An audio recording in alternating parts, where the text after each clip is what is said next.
So hello everyone. Today I'm going to talk to you about what I do. I'm a linguist specialized in language documentation and revitalization. And I do a lot of different things actually, but they all have one thing in common, which is that I work with minoritized and indigenous languages.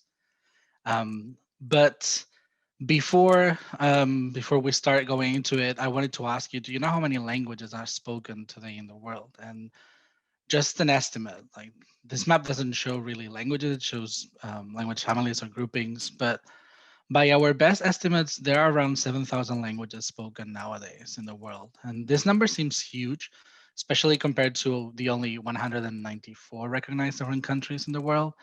And it does represent a very rich diversity that probably once was even richer, and this number is shrinking very, very fast. It's actually expected that in the next 80 years, half of the world's languages may cease to be spoken, and it's a huge percentage. Yes, it's true that languages have always disappeared throughout history, and there's language loss and language shift, and these are not new occurrences. However, in the last 500 years, and in particularly in the last century, we're losing languages at an unprecedented rate. Some scholars have even talked about linguistic genocide. So, what do we do? What does academia do, and how do we react to this crisis?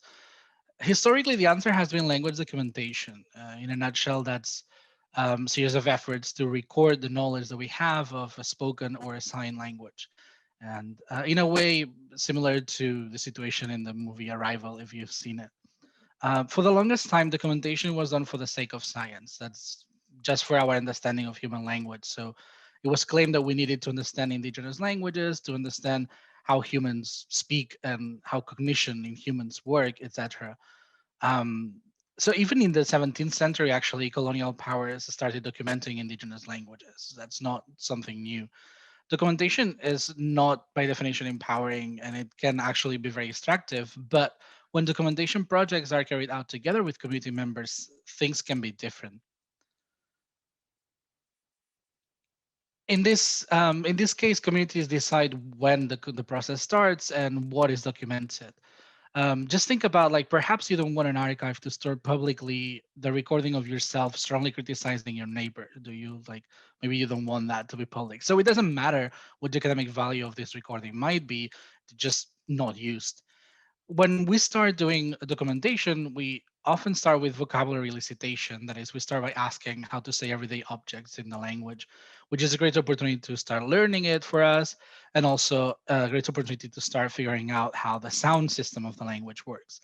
And here, knowledge of phonetics and phonology are crucial skills that the linguist brings to the table. So it's something that we can bring to the community effort to document the language. And once we figure it out, then we start working with more practical orthographies that ideally were designed by the community or in collaboration with the community. And then we can transcribe text and analyze them and see what they tell us about how the language works and also what they tell us about linguistic theory in general. But we don't do documentation for the sake of documentation anymore. We also just don't even do documentation to help us learn how cognition or language works.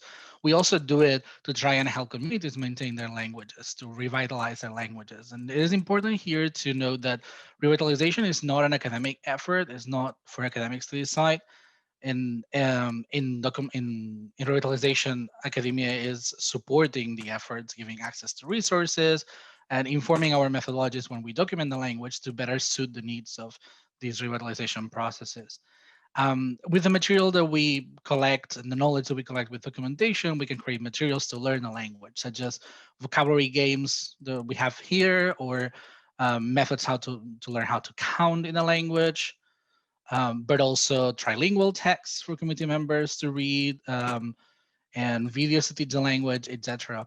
All of these materials need to answer to specific community needs, of course, and they need to be created in collaboration with community members. That is, language activists that understand the culturally relevant aspects of all this work. Some things are very obvious, but like imagine if you're creating materials to teach family terms in an indigenous South Asian language, please don't use pictures of white people to do so, right? So that's something to think about. Um, Finally, language revitalization can also go beyond language activism. As collaborators with the community, we also need to respond to their most pressing needs. And This often goes way beyond learning how to count, right? For example, access to public health. These are some examples of materials that we're developing to help mistake interpreters navigate the complex terminology that may be needed at hospitals, for example. And in addition to actually helping the community, this is also vocabulary that would probably not show up in a normal elicitation session. So it's a win-win situation for both of us. Or currently with the COVID-19 crisis, we've been working on materials to spread information and guidelines around it, such as myths around COVID. For example, here on the left, we have a message that we spread among Mixtec speakers in California a few months ago, warning that drinking bleach or anything like it does not kill the virus, and it may in fact be very dangerous, regardless of whatever somebody said once. So yeah, once again, the linguist can learn a lot from this process: terminology, grammar, different registers, and in short, academia and activism are not exclusive, and we can benefit a lot from collaborating and crossovers. Thank you.